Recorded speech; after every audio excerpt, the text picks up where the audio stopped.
welcome to another video of Alpha PTE. This is Fatima. Hope you all are doing well and hope your preparation is going on well. As we are approaching the end of 2025, we are almost in December and we just have a month left before this year ends and before we start 2026. I am going to make a video that is going to focus on the entire entity of focusing on getting a superior score. So if you are somebody who requires a superior score in PTE, then follow these tips for each and every module.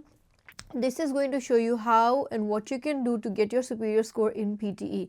So to get a superior score in PTE Academic today, that I'm going to focus on is to focus first thing, obviously consistent practice, strong study plan. Second thing, the most important thing is strong study plan. See, I've been receiving a lot of messages stating that a lot of people are not getting a good score in speaking, and although they've made reading and listening superior score a little lower than what it used to be, but writing and speaking is becoming an issue, especially speaking. I don't know why a lot of you are not getting the score that you used to get in speaking.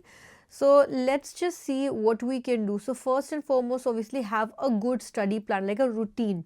Okay, make sure your study plan targets your weaknesses and strategies for each section, like maintaining fluency or using complex structures or putting good amount of content, your note taking skills and everything like that. Okay, so make sure you add English as a part of your daily life, not just for test preparation, for a regular part, like watch a lot of English shows, listen to podcasts and stuff like that.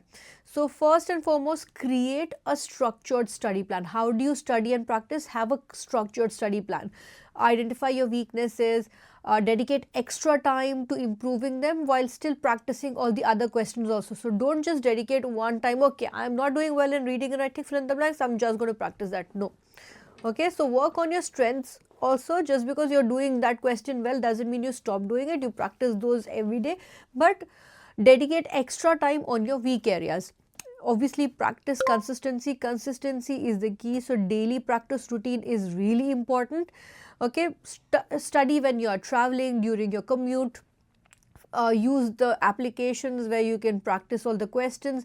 Take regular sectional mock tests. Sectional mock tests really give you a good idea of your weak areas in each section, and then understand why your performance is lacking and work on it. Work on general English language skills also, okay, like not just PTE related, like reading books. If you have good if you're not somebody who's urgently in need of a score, you have to give exam in the next month, then I would say improve your general understanding of the language.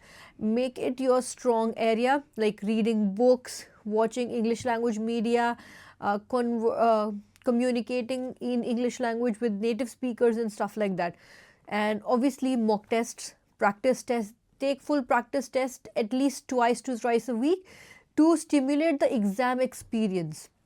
Okay, so you will get familiar with the PTE scoring criteria and you will be able to pay more attention to the part where you're missing out on, all right, like pronunciation, forming a sentence, like writing essay and stuff like that, whether you're able to do it in different types of essays or you're not able to do it. Now, how do you improve the speaking and writing module? Obviously, prioritize fluency. Speaking smoothly in tasks, especially like repeat sentences and describe images, retell lectures, summarize group discussions, it's really important. These questions are very scoring, so make sure avoid hesitations. It's okay to miss a few words here and there, but make sure you don't take unnatural, unnecessary pauses. Speed, don't be too fast or too slow.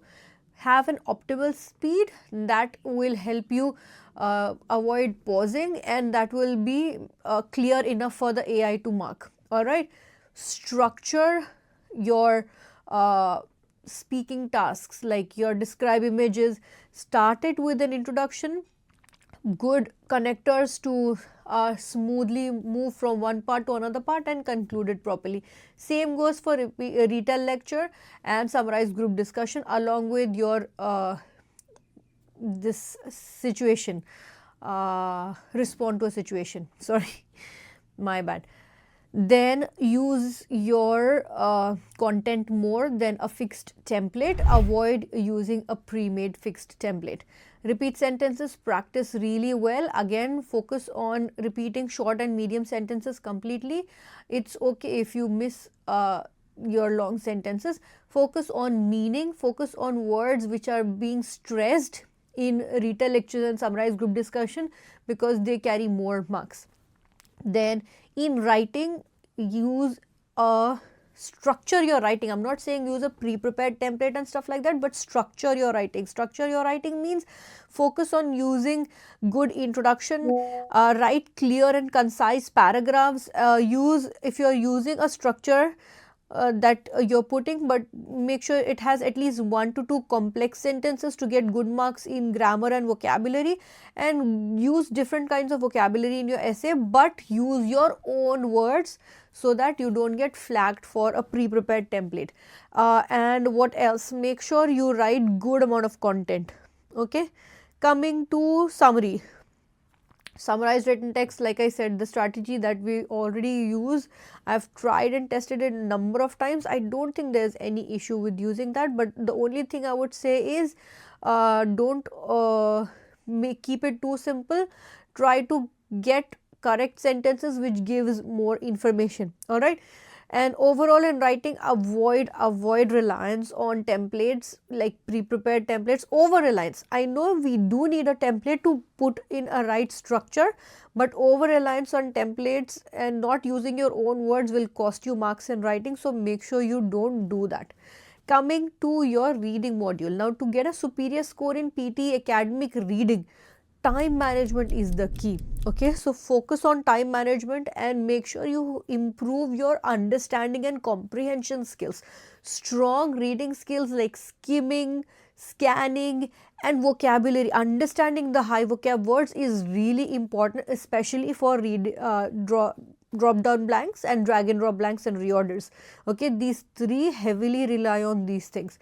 Practice consistently with material to get acquainted, to get comfortable with the exam material for each and every question type, and identify which question is difficult for you and then work on which area. Like for example, if you say I'm not doing well in reading and writing fill in the blanks, identify which blank is difficult for you, whether it is because it's a vocabulary word wherein you don't know the meaning, or because it's grammar that you're not able to understand, or because the paragraph itself was not clear for you. So see where you are not able to do well, and then do a little bit more practice on that part and get better with it. Use elimination strategy for all the reading questions. Okay, elimination strategy will help you manage your time really well, effectively. Okay, so first thing, time management. Make sure you don't spend more than 1.5 to 2 minutes for each question. For example, drop down blanks. Drop down blanks are big, so maybe 2 minutes. Reorder paragraph. Reorder paragraph 1 to 1.5 minute. Reading drag and drop blanks 1.5 minute, not more than that. MCQ single answer 1.5 minute. Okay, so don't spend too much time even if the question is difficult, because you can guess and move on, so you don't waste time and don't miss out the other questions. Now, like I said, reading comprehension, understanding what the passage is saying is your priority, because unless and until you understand what is given in the passage, you will not be able to answer that, because you need to know the main idea to save your time and to answer it correctly. Okay.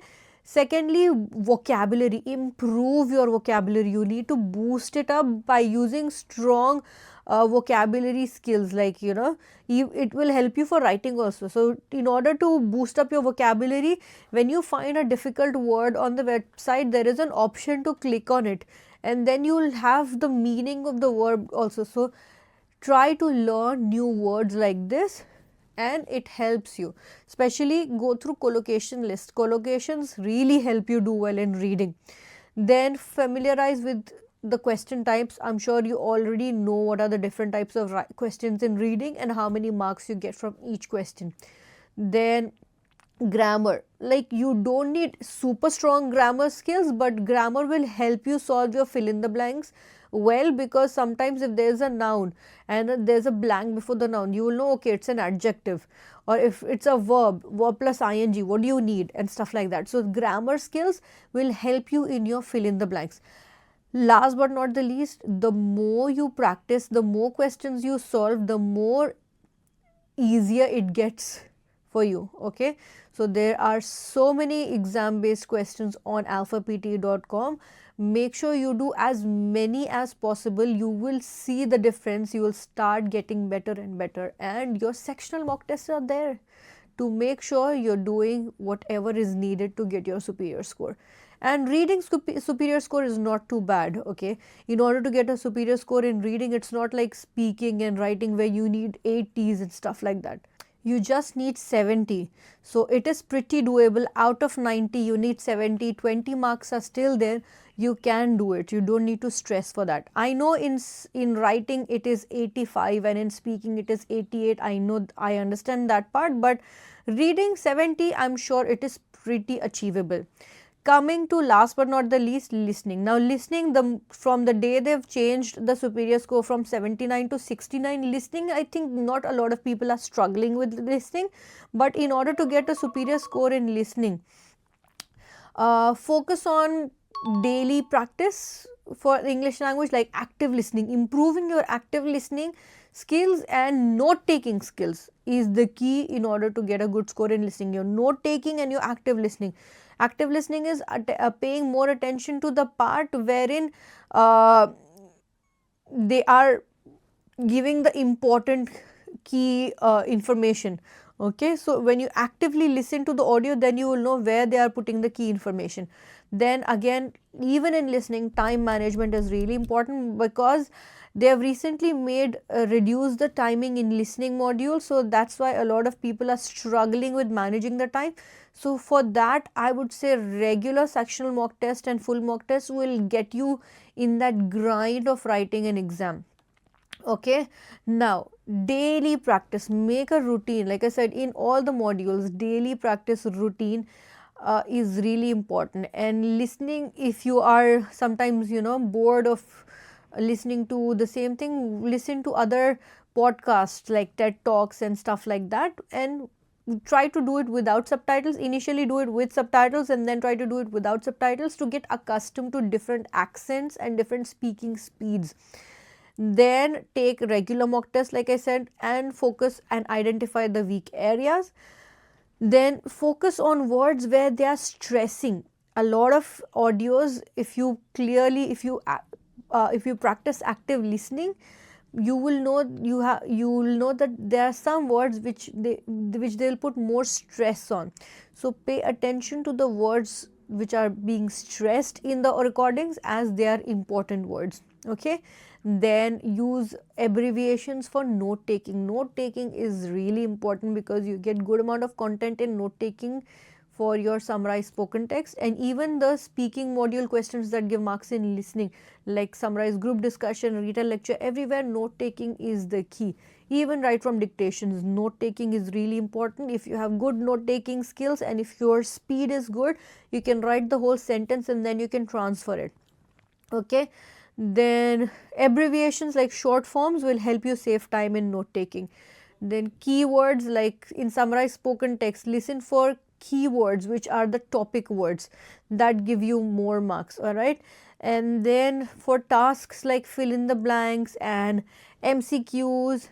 All right, MCQs, I would say always read the question before the audio starts, and during the audio select your answer, and as soon as the audio finishes, click next. Don't even waste a second for that. For fill in the blanks and highlight incorrect words, keep the cursor with you and move it along with the audio, so that you save time and you're in sync with the audio. When you're focusing on the screen and you're listening to the audio at the same time, there are higher chances that you do it absolutely well and lower chances that you miss out on something, because your concentration level is there, because you're looking at that thing what you're hearing, and it boosts your listening score like that. Now to specify some task like summarize spoken text, you can use a template, but make sure it's not more than 10 to 12 words. but make sure you put a lot of meaningful content from the audio and aim to get around 60 to 65 words in your summarized spoken text. Then fill in the blanks. Like I said, skim the transcript, like not the transcript because you will only have 7 seconds before the audio starts. So I would say follow audio line by line, and then use if you are good enough, you can type it directly, or without looking, use the notepad and write it down, the words, and then you can transfer it. Then highlight incorrect words, go line by line with the audio and highlight words which you clearly heard. Okay, don't highlight words that you have not heard clearly. Write from dictation, listen for accuracy and cross check with your grammar knowledge to see what you have written is right or wrong. It is okay to add extra words, there is without a penalty, but not a lot, only a few that is needed. Like wherever you actually genuinely think you have issues with the spellings and you're confused, then add extra words. Too many extra word, excessive usage of that will only cost you marks. Then like I said, for MCQs, for select missing words, for highlight correct summary, don't spend more than 10 seconds after the audio because they are not worth your time at all. Always keep an eye on your timer, because write from dictation will be the last question and it has the most number of marks. So keep an eye on the timer to know how much more time is remaining and how many more questions are remaining. And listening is all about 3 things: time management, active listening and note taking. If you get the hang of this, getting a superior score in listening is not a big deal. Alright, so that's the overall picture of getting a superior score in PTE Academic. If you still have any more doubts and queries, do not hesitate to contact us, and I'll be back again with another video. And if you like our videos, don't forget to like, share and subscribe. Until then, take care. Bye.